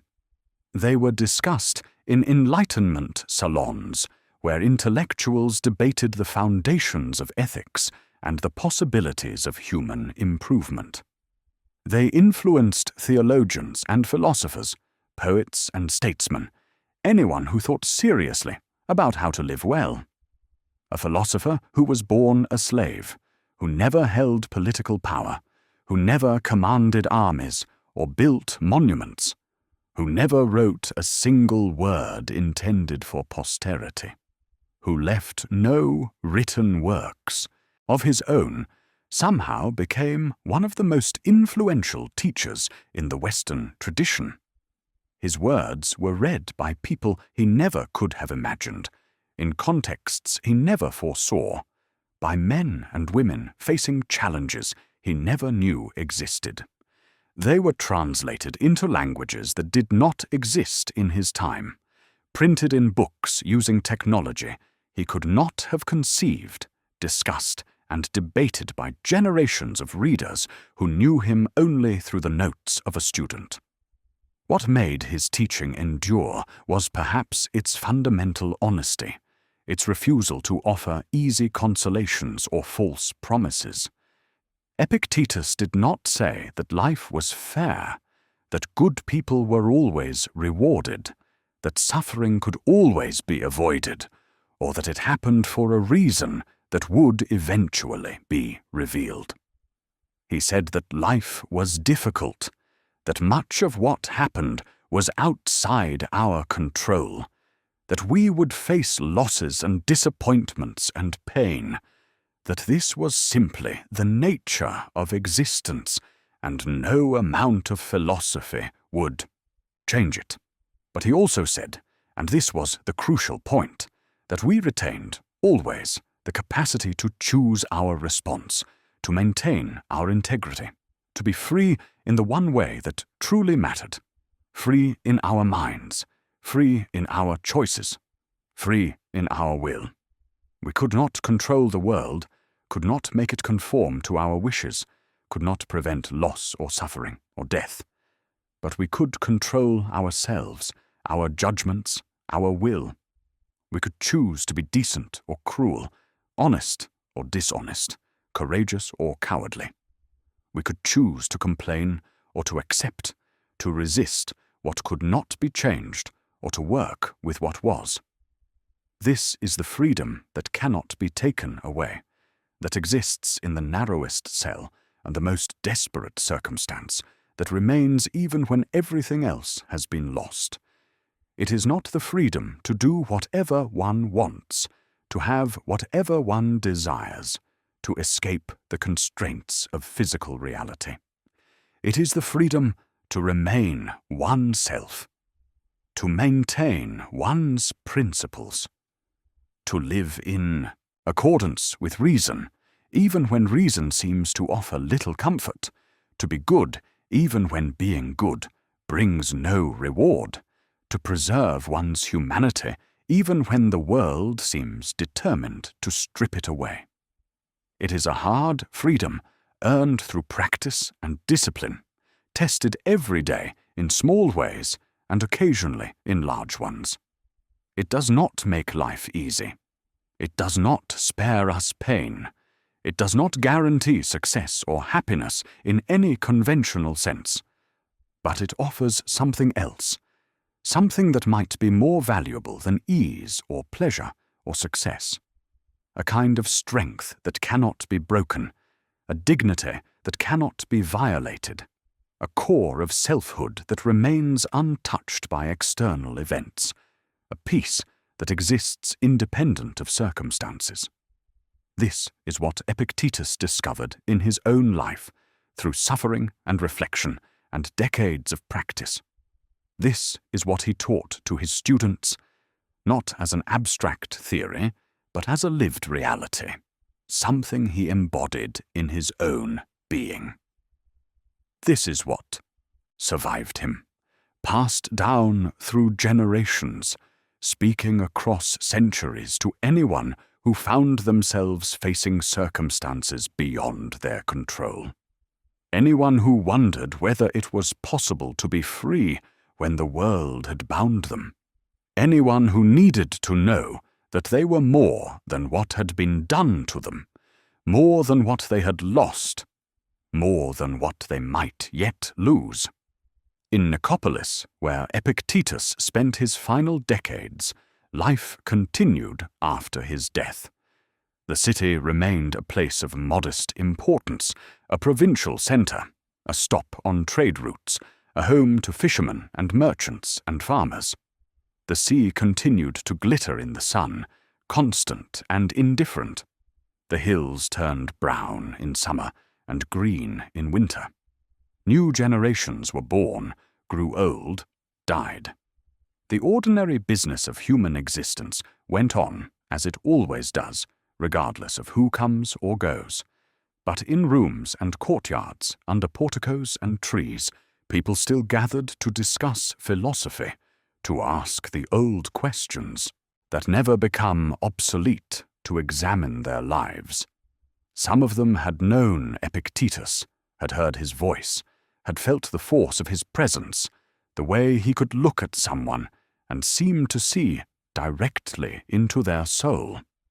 The way he could ask a question that cut through all pretense and forced them to confront what they really believed. They passed on what they remembered to younger students who had never met him, but who learned his teachings and tried to live by them, and those students taught others in turn, and so the teaching continued, transmitted not just through written texts, but through the living practice of philosophy, through conversations and examples, and the slow transformation of character. And in this way, through memory and practice, through words spoken and written and spoken again, something of Epictetus endured. Not his body, which returned to dust, which became part of the earth and the plants and the creatures that fed on plants, recycled endlessly through the ecosystem. Not his name, which meant nothing in itself, which was just a sound, a label that happened to be attached to a particular life. But the teaching, the practice, the way of seeing and being in the world that he had embodied and transmitted, this remained available to anyone who sought it, powerful for anyone who applied it. He had taught that we are like actors in a play. We do not choose the role we are given, the script we must follow, the stage on which we perform, the other actors with whom we must work. We are born into particular bodies, particular families, particular times and places. All of this is assigned to us by fate, by the Logos, by the cosmic order, by whatever name we give to the forces that determine the circumstances of our lives. What we can choose is how we play the role, whether we play it well or badly, with dignity or with shame, with integrity or with compromise. A good actor can play a beggar as compellingly as a king, a slave as nobly as a free. Man, what matters isn't the role, but the performance, not the circumstances, but the choices we make within those circumstances, not what happens to us, but how we respond to what happens. This was Epictetus's great insight, born from his own experience, tested in the crucible of slavery and suffering, refined through decades of practice and teaching. He had been given the role of a slave, and he had played it without losing himself, without surrendering what was essential, without allowing his bondage to make him less than human. When the role changed, and he became a freedman, a teacher, an old man caring for an adopted child, he continued to play whatever role life assigned with the same integrity, the same attention to what was truly important, the same commitment to virtue, regardless of circumstances. This was the lesson, perhaps, that outlasted all the specific teachings, all the particular arguments and examples and methods, that whatever the circumstances, whoever we are, however limited our options might seem, we retain the capacity to choose how we will face what comes. We cannot control the world, cannot make it conform to our wishes, cannot prevent loss or suffering or death. But we can control ourselves, our judgments, our will. We can choose to be decent or cruel, honest or dishonest, courageous or cowardly. We can choose to complain or to accept, to resist or to flow, to fight what cannot be changed or to work with what is. This is the freedom that cannot be taken away, that exists in the narrowest cell and the most desperate circumstance, that remains even when everything else has been lost. It is not the freedom to do whatever we want, to have whatever we desire, to escape the constraints of physical reality. It is the freedom to remain ourselves, to maintain our principles, to live in accordance with reason even when reason seems to offer little comfort. in the quiet hours before dawn, when the world is still and the mind is clear. When the day stretches ahead with all its unknown challenges and demands, this teaching remains available. Not as an easy answer or a quick fix, not as a guarantee of happiness or success, but as a practice, a discipline, a way of meeting each moment with intention and awareness. The lamp burns low, the night deepens, the stars wheel overhead in their ancient patterns, indifferent and beautiful. In Nicopolis, in Rome, in Athens, in cities that exist now, that did not exist then, and in cities that existed then that do not exist now, people still read Epictetus's words, still try to apply his teachings, still struggle with the same fundamental challenges he struggled with. How to be good in a world that does not always reward goodness. How to be free when circumstances constrain us. How to accept what cannot be changed while working to change what can be changed. How to love without grasping. How to live with death. How to find meaning in suffering. How to be human in the fullest sense. Rational and moral and free, regardless of what the world does to us. The work of living, of being human, of choosing moment by moment how to face what comes, continues.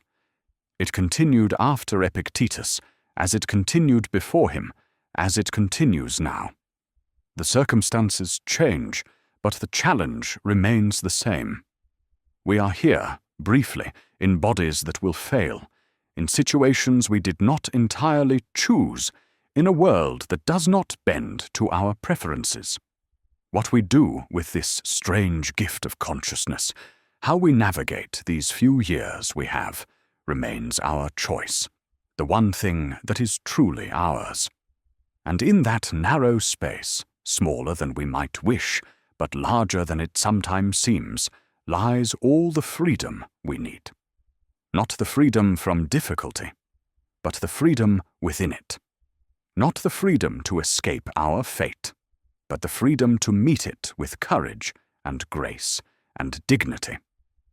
Not the freedom that comes from having everything we want, but the freedom that exists when everything else has been taken away, and something essential still remains, undiminished, intact, enduring like a small flame in the darkness, like a voice speaking quietly across the centuries, saying what Epictetus said with his life, if not always with his words, that we are not bound unless we choose to be, that we are free in the only way that truly matters, free to choose, free to be good, free to maintain our humanity, regardless of what is done to our bodies or our circumstances.